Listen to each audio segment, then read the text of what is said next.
Hey guys, it's Quinn.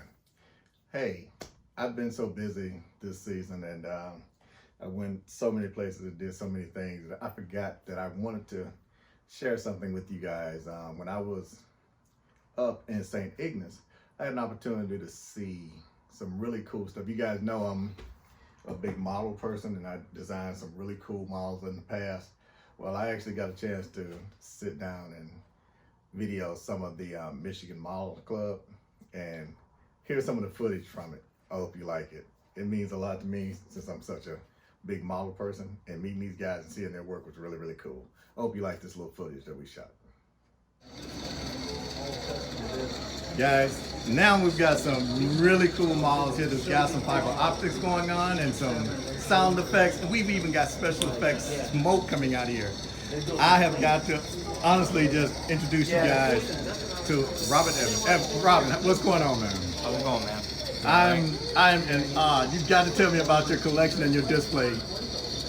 So I kind of started 16 years ago. I started with 132 trucks, left that, did some replicas for police officers and law enforcement, replicating police cars. Got out of that, went back into it, took the lighting I was doing for cops and transferred it back to trucks, and this is the result of that.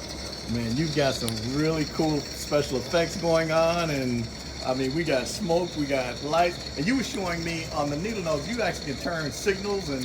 Yeah, everything is in-house programmed, so it's got all left turn signals, right turn signals, four-ways, strobes, work lights, underglow, all sorts of different functions, adding that into the truck. Oh, wow. In this particular case, I've got my button tucked up in here. That's my left, Yes. my right. There's my strobes in the grill. Turn the head on. That is so, so cool.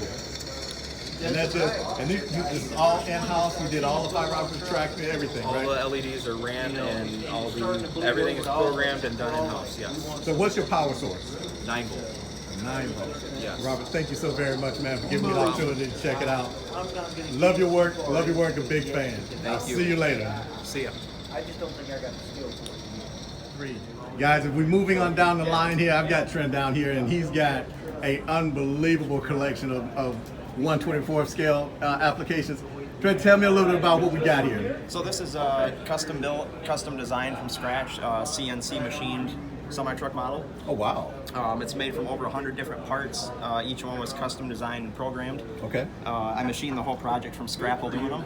Oh, really? So there's no glue, it's just all screwed parts together and airbrushed it, and that was the end result. Wow, and what scale is this? 1/32. 1/32nd? Yep. Okay. And do you do this for clients, or is this just something that you did for yourself? No, it was just kind of a challenging project I wanted to take on for fun. So I see you got the iPad here, or what is this actually displaying? Just so it's just like a quick overview of the machining process and kind of the CAD work that went into designing and engineering it. Awesome. Absolutely awesome. Trent, thank you so very much, man. I really appreciate it, and we look forward to seeing more of your creations in the future. All right, thank you very much. Awesome. Tim, man, you got an unbelievable collection on display. What else you got to show me, man? Well, we've got the old style CF truck, consolidated freightways, the Pennsylvania doubles from the Yes. 70s. I just finished those up. Yes. I've got Peterbilt wreckers, custom Peterbilts, and one of the very few Peterbilt 589s that I scratch built. So that's a new one. Look at that. I finished that last year. And to let everybody know what scale you're working in. These are 1/24 scale and some 1/25 scale. Okay. I've got some old resin, the old Illini resins. Yes. Building things there. My range of models range from Michigan specials. I've got California trucks, Wisconsin type dump trucks, and a lot of my stuff is very Peterbilt centric. Okay. Because that's my forte. Everything is Peterbilt. Right. Now, I'm wearing a Denton, Texas factory shirt from their 30th Denton anniversary. Yes. There's always something that says Peterbilt. It's just kind of my obsession. And I've got trucks from the 70s, I've got current trucks, even Pontiac station wagons. Oh, wow. Because that's what I used to drive many years ago as a radio disc jockey. And this car is set up, it's got the bumper stickers, it's got the license plate from the radio station, and the old remote Marty transmitter in the back of the wagon, so I could go off and be Tim the disc jockey doing a remote from some special event. Awesome, So awesome. it's fun. That's the thing about model building. It's enjoyable. Absolutely. And I know I don't get a chance to do as much as I would like to, but it is so relaxing and rewarding once you get done. Absolutely. It's unbelievable. It's Tim, fun. thank you so very much Thank for you, sharing Frank. your display with us. And thank you for the invitation for coming down here to St. Ignace and seeing it in person. Thank you for coming. All right, we'll see you in Denton. We'll be there. Guys, you know we're being floored by some of these killer models that's on display, and you know by me being an ex-model builder, I'm floored when I get a chance to look at other people's work. So right now I got to look at what Brandon brought in. He's got one of my favorite international cab overs right here. Brandon, tell me a little bit about your display. Sure thing, yeah. This international 4070 cab over. It's a new kit from AMT. Our buddy down there, Tim Alborn, helped them repop this. It's got the Detroit 8V71 on there. Yes. When I do my models, I like adding all the plumbing in, stuff like that. So I've got a lot of hookup wire in here for the airlines, hydraulic lines, fuel lines, and so on. This model went together really nicely. It's a nice clean kit. I've got photo etch detail on here from Czech Truck Model. They always do a nice job with their stuff as well. And then a few 3D printed detail parts of my own, glad hands, seat belts on the interior, things like that. And it is absolutely stunning. Thank you so much, Brandon, for your time, man. And Oh, yeah. keep pumping them out, and we're going to keep looking for you, okay? Absolutely happy to be here. Thank you. And guys, we just keep moving on down, and it just gets better and better here. I'm in a kid in the candy shop here.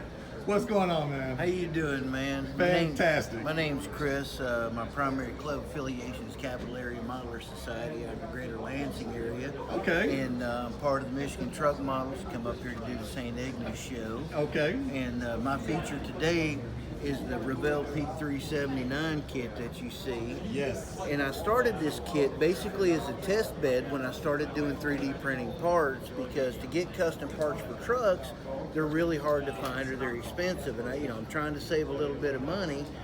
So I started 3D printing parts, Okay. and I eventually had so many that it was time to build a truck. So the front grille, I built the iron cross out of a cookie cutter and downsized it. Okay. And then attached it to the grille. The headlights are 3D printed. The bumper's 3D printed. I scratch built the antennas and the exhaust pipes. The fuel tanks are 3D printed with the vinyl protectors on them. The fenders are 3D printed. The rear bumper's 3D printed. The whole headache rack's 3D printed. The train horns are 3D printed. So when I put it together, I didn't realize, kind of the headache I was getting in with the grill. So I took some decals from an Albatross D5 Alpha model kit from World War II Okay. and put it on there just to give it some detail. Well, you did a killer job, and it is absolutely stunning. Are these others yours as well? The two Coca-Cola trucks are my builds also. I built those for my wife because she's got a Coca-Cola collection in the house that's pretty vast. Okay. And of course, the only way to get them is to have somebody build them for you. So, in her collection are these two trucks, and I built this one to look like a work truck. And then the cab over was my first cab over build, and built this one to be, her, the show truck for her collection. Well, Chris, thank you so very much, sir. I really appreciate your display. Love your work, and we will look for seeing more of your works in the future. All right, man. Thanks for coming out. Thank you. And guys, as we're moving on down, I've got Don Goff, Don. Westland, Michigan. How you doing, my man? fantastic, Don. I'm in on down blessed. here. I'm having a blast, man. Tell me a little bit about this awesome display you got going. All right, well, these are basically just all standard kits. These are all AMT. Single axle. I just chopped this one down because they're always a standard double axle. Okay. This was just a fun kit just to mess around with. Like everybody stretches their kits and makes their long wheelbase. Everybody says longer's better. Wrong. You gotta go short sometimes. Show them who's boss with the paint. Especially when you throw the old 4 1/4 cat underneath the hood. Oh yeah. This one right here is If you guys are familiar with Foxfire Cummins, Yes. let's go. Okay, well that's his truck. It's unfinished. We have to put some running lights on it, of course, because you know Foxfire is chicken lights. Yes. It's still a tedious work in process. But hey, Brian, if you're watching, brother, I'm still waiting on my stickers to get it on the door. We need that Starship Enterprise. Oh yeah. But yeah, that's his truck right here. And then moving on down the line, we're gonna go a little bit more. Well, this is plain Jane Revell kit, just a 125th. Okay. And then nothing. It's just all hand painted interior. Just basic blue. Everything's been hand brushed on the interior. And then now we're going on to a little bit more of the Hollywood style. For those of you familiar with Chuck Norris, Yes. and Breaker. Yes. I'm still working on a trailer. Next year we'll have the trailer for the Breaker Kenworth. Cool. And then naturally everybody knows the gal in the XKE and the movie yeah. Convoy. Oh yes. So Pigpen and Rubber Duck interdone down the Arizona desert. And we got Pigpen right And here. we got Pigpen, old Paulie Holland right next to him. And then moving down, I'm a big fan of all the old Hollywood trucks. You know, this is what got us into trucking and made us want to be truck drivers. Yes. Growing up with Moving On, BJ and the Bear, you know, the truck bug bit, and that's how it all Yes. started. But yeah, Will and Sonny, there's Sundance right there. Kenworth Man. W900A. You know, of And course. then I don't know about, as far as music rights, we don't own the music rights, but we like to have fun. And you always got to have fun with Burt Reynolds. Smokey and the Bandit. And we got the Kenworth and the General here. We got Smokey and the Bandit 1 and 2. 2 is a work in progress. We just got it finished just in time to bring her up here. Okay. The only thing I'm missing, we're just missing our cab lights up on the top of the sleeper. And I'll have the mud flaps done. The trailer is being worked right now. But the payload is here. We did have Charlotte and her baby next to the truck. I wish I could get a character of Dom DeLuise to put in the back of the trailer. Maybe I'll work on that. And then this one right here, my brother was always a Smurf fan, and the kids really love the Smurfs. Yep. So this is just a typical 1/32 kit that you can buy. It's a snap-tight kit. And then we just, the decals we made ourselves off the computer. Okay. And then just on testers, standard decal sheet paper. And then moving further down right here, these are called Metal Earth. Have you guys seen them? They're laser etched metal sheeting. Oh, okay. And they make all sorts of kits, anything from Star Wars to Star Trek to trucks to cars, heavy duty equipment. These things are beautiful. The only thing you need, you don't even have to have any skills to build them. You just need a pair of tin snips and a pair of needle nose pliers, and they sell that as a kit in a hobby store with these kits. These are like $7, $10, cheap, affordable to get into, and they're fun to build. Unlike this stuff where, you know how the fun gets put out when you're doing custom builds. Oh yeah. These are actually relaxing and enjoying, and you put a smile on your face when you're done with them. Well, Keep you thank- going in the hobby. Thank you so very much for your Appreciate you. display. Hey, welcome to Michigan. We're glad you made it up, brother. And I'm looking forward to next year. All right, bro. Oh, it's on. Thank you. All right, guy. Thanks.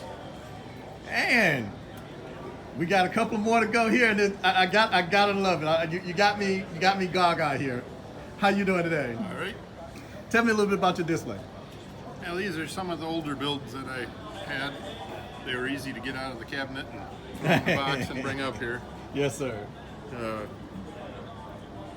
They're absolutely stunning. Thank you so very much for having you us very on much. board and coming down and being a part of the show today. Awesome. And as we move down, Last one, eh? last one. All right. Tell me a little bit about this beautiful display you got. Name's Mark. I like Michigan specials. I like our 11-axle trains, so that's what we have here. 11-axle gravel train. Yes. This is what we call a short double. It's a truck pulling a pup trailer. I did not build this one. A friend of mine gave it to me as a kind of a surprise. I own the real one of these. Oh, really? So I have the one-to-one of these. Ah. This one, I'm an air brake engineer as a profession. Okay. I was at a test track in Uvalde, Texas, And in the hotel room, I built part of this truck. Oh. So while I was testing a Peterbilt, I was building a model of another one. So. And these are absolutely stunning. Thank you for coming down and being a part of the show. And I look forward to coming down and sharing this again next year. Guys, love your work, and love the opportunity to share it with the rest of the audience. Thank you guys. We'll see you guys later. So Tim, I understand we've got a beautiful piece that you did custom. Yes. And tell me a little bit about this build. In 2008, this gentleman, Barry from Jade Transport, had a truck called Sublime here, and the truck caught my eye. Oh wow. And I figured I'm going to build a model of Sublime. I took all sorts of pictures. He told me all the different things that they did with the custom fairings and all the different things, and it's got custom paint on it. And I kind of fell in love with the truck. Yes. So from the show in September until October, I built the model. I then took it to Peterbilt at Denton when he happened to be back at the show with the truck again. Ah. So he got to see the model right after I built it. And then the next year, he was back up here again. Might have been the next year. Yeah, I think it was here 2 years in a row then. And I was able to take pictures of this model next to the real truck. Cool. And the way I did the forced perspective, the pictures ended up going viral because people made it a meme. Because it looked like It looked like the mini me. yeah, and that's what people put. It's mini me. Dad, can I be this truck when I grow up? And the truck and the model became a meme, which is cool. Now every place I would go, I'd see Barry, and he'd say, "Did you bring the model?" Or like if the Peterbilt reveal last year, "Did you bring models?" "No, I was actually working events, I can't do that." But I told him, next time I see you and you're in St. Ignace, the model's going home with you. So Sublime is going back to Canada. It's never been to Canada. It's been all over everywhere else. But he's going to take it on a road trip, and it's going to go back to Barry. It's going to go back to Canada, and he gets to display it. And I Well, turn thank Sublime you. to you. Thank you so very much. That is so cool. I've done a lot of those just like that, and I'm telling you, the reward is unbelievable. Yes. Thank you Yeah, guys. that was 15 years ago. Yeah. Thank you guys for sharing your story with us. We'll see you guys later. Okay, thanks. So, like I said, it was just I had a really cool time meeting all the guys. Guys, thank you so very much for spending that little time that we had when you guys were packing up, and I interrupted you all from getting everything done. But I wanted to get that out there, and thank you once again to Tim Ahorn and all the guys that was up there at the club at the show. They had an awesome display. One day I might be able to hang with these guys and put some of this stuff up there. Who knows? No.